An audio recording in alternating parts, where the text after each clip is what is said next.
अस्सलाम वालेकुम स्टूडेंट्स, कैसे हैं आप। Welcome to our YouTube channel chemistry hub. आज हमारा लेक्चर नंबर 9 है मॉलिक्यूलर फार्मूला के ऊपर और एम्पिरिकल फार्मूला के ऊपर। लास्ट लेक्चर के अंदर हमने केमिकल फार्मूला की बात की थी, केमिकल फार्मूला किस तरह बनता है उसके ऊपर हमने डिस्कशन की थी। आज केमिकल फार्मूला की दो टाइप्स पढ़ने लगे हैं, एक मॉलिक्यूलर फार्मूला है, दूसरा एम्पिरिकल फार्मूला है। First of all molecular formula हमें किसी भी नंबर ऑफ एटम्स की एक्चुअल तादाद को दिखाता है।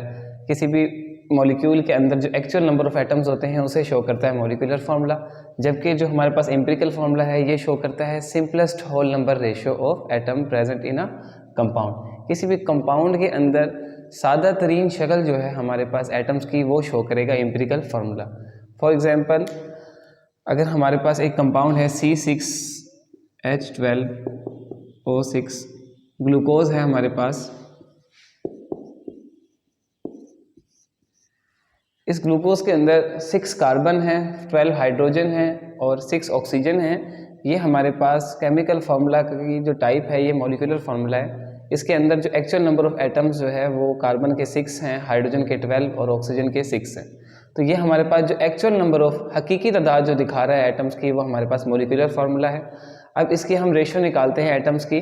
कार्बन की 6 रेशो है, हाइड्रोजन के एटम्स की रेशो 12 और ऑक्सीजन की रेशो 6। अब इसको हम किसी भी फैक्टर से डिवाइड करते हैं, किसी कॉमन फैक्टर से। फॉर एग्जांपल, अगर हम इसे 6 से डिवाइड करें, 6 1 ज़ा 6, 6 2 ज़ा 12, 6 1 ज़ा 6। हमारे पास एक सिंपल रेशो आ गई जिसमें हम इसको मज़ीद डिवाइड नहीं कर सकते। अगर हम इसे मज़ीद डिवाइड करेंगे किसी फैक्टर से तो ये पॉइंट में आंसर चला जाएगा। तो होल नंबर रखना है हमने। होल नंबर के अंदर सिंपलेस्ट रेशो जो आएगी हमारे पास किसी भी एटम्स की वो हमारे पास किसी एम्पिरिकल फार्मूला को शो करेगा। अब ये कार्बन की हमारे पास 1 थी, C1, hydrogen H2, oxygen O1 लिखने की ज़रूरत नहीं है। तो हमारे पास दो किस्म के फार्मूला बन गए। हमने जो असल में जो फार्मूला लिखा था जिसमें एक्चुअल तादाद दिखा रहे थे वो हमारे पास मॉलिक्यूलर फार्मूला है। इसके हमने सिंपलेस्ट रेशो ली जिसमें हमारे पास कार्बन की 1 और हाइड्रोजन 2 और ऑक्सीजन 1, जिसमें हमें सिंपलेस्ट रेशो नज़र आ रही है। इसे हम मज़ीद डिवाइड नहीं कर सकते। ये हमारे पास जो सिंपलेस्ट रेशो दिखा रहा है, जो फार्मूला सिंपलेस्ट रेशो दिखा रहा है वो हमारे पास एम्पिरिकल फार्मूला है। तो ये ग्लूकोज का एम्पिरिकल फार्मूला है।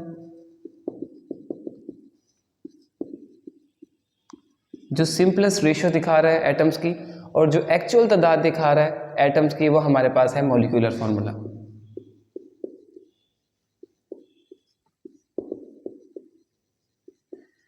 मॉलिक्यूलर फार्मूला से हमें पता लग रहा है कि कार्बन कितने हैं 6, हाइड्रोजन 12, ऑक्सीजन 6। ग्लूकोज के फार्मूले के अंदर कार्बन की तादाद 6 है, हाइड्रोजन की 12 है और ऑक्सीजन की 6 है। जबकि जो एम्पिरिकल फार्मूला है ये असल तादाद नहीं बता रहा कि एटम्स की असल तादाद कितनी है, ये सिर्फ हमें सिंपलेस्ट रेशियो दिखा रहा है एटम्स की। तो जो सिंपलेस्ट रेशियो दिखाएगा वो हमारे पास एम्पिरिकल फार्मूला और जो एक्चुअल तादाद दिखाएगा वो हमारे पास मॉलिक्यूलर फार्मूला है। एक और एग्जाम्पल से बात करते हैं।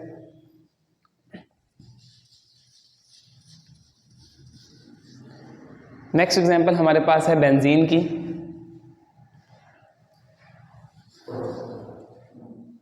बेंजीन की बात करते हैं। बेंजीन का जो एक्चुअल फार्मूला है हमारे पास C6H6। इसका स्ट्रक्चर अगर देखें,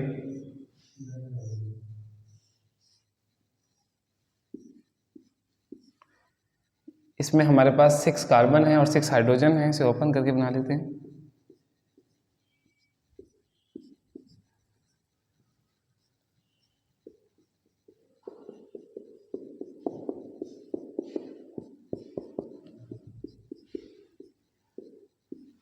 अब इसके अंदर 6 कार्बन है और 6 हाइड्रोजन है। ये असल में बेंजीन के स्ट्रक्चर में जो असल तादाद है एटम्स की वो C6 है और H6 है। तो ये हमारे पास जो असल तादाद को शो कर रहा है वो हमारे पास मॉलिक्यूलर फार्मूला हो जाएगा। इसकी अब हम सिंपलेस्ट रेशियो निकालते हैं। सबसे पहले हम एटम्स की रेशियो देख लेते हैं। कार्बन की 6 है, हाइड्रोजन की भी 6 है। अब इसे हम किसी फैक्टर से डिवाइड करेंगे। फॉर एग्जाम्पल, हम 6 से डिवाइड करते हैं इधर भी, तो 6 1 ज़ा 6, 6 1 ज़ा 6। तो हमारे पास 1:1 आ गई। ये होल नंबर की सिंपलेस्ट रेशियो है, इसे हम मज़ीद डिवाइड नहीं कर सकते। तो कार्बन के साथ हम लिखेंगे 1 C1H1, एक कार्बन और एक हाइड्रोजन। तो हमारे पास ये मॉलिक्यूलर फार्मूला था और जिसमें सिंपलेस्ट रेशियो नज़र आ रही है वो हमारे पास है एम्पिरिकल फार्मूला। जो सिंपलेस्ट होल रेशियो को दिखाएगा वो हमारे पास एम्पिरिकल फार्मूला बन जाएगा किसी भी कंपाउंड का। उसके बाद हम एक और एग्जांपल लेते हैं।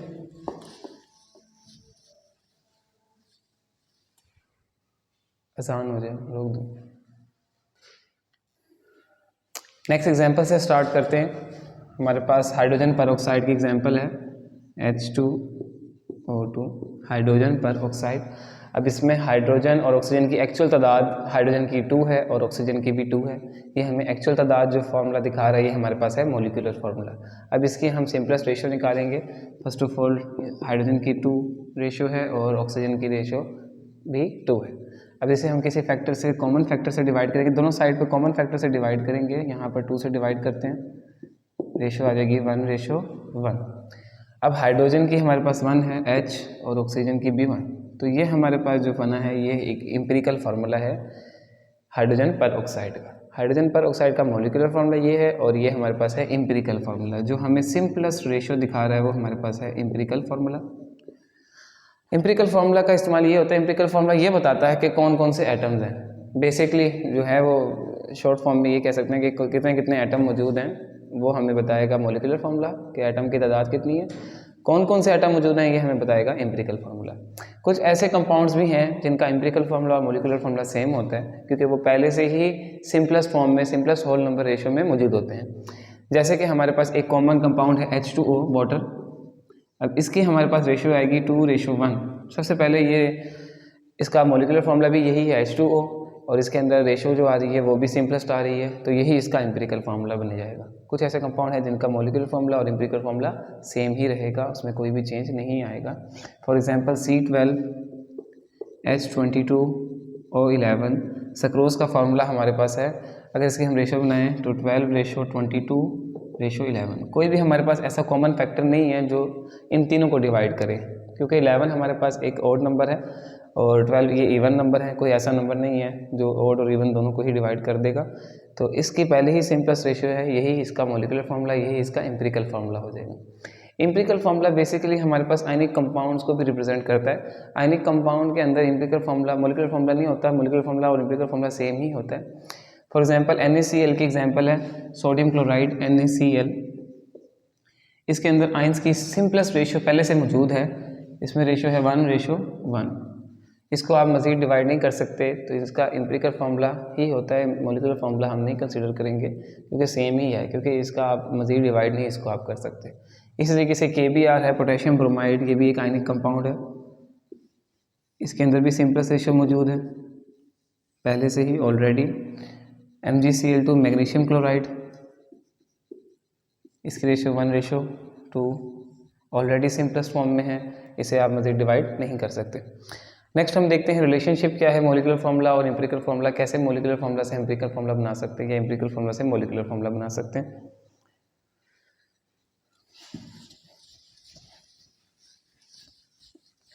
रिलेशन है हमारे पास molecular formula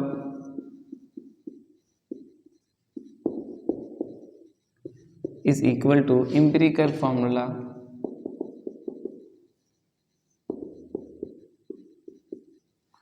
by factor n। Empirical formula को हम उस n फैक्टर से मल्टीप्लाई करेंगे। ये n फैक्टर वही है जिससे हमने जब मॉलिक्यूलर फार्मूला से एम्पिरिकल फार्मूला बना रहे थे, जिस फैक्टर से हम डिवाइड कर रहे थे वही हमारे पास n रहेगा। n से दोबारा आप उसको मल्टीप्लाई करेंगे एम्पिरिकल फार्मूला को, तो मॉलिक्यूलर फार्मूला में कन्वर्ट हो जाएगा। फॉर एग्जांपल बेंजीन का हमारे पास एम्पिरिकल फार्मूला था CH, तो CH एम्पिरिकल फार्मूला है, तो वो जो फैक्टर n था इसकी वैल्यू है हमारे पास 6, क्योंकि हमने 6 से डिवाइड किया था, तो यहाँ पर 6 के साथ मल्टीप्लाई कर देंगे तो 12, तो C6H6 ये हमारे पास हो जाएगा मॉलिक्यूलर फार्मूला।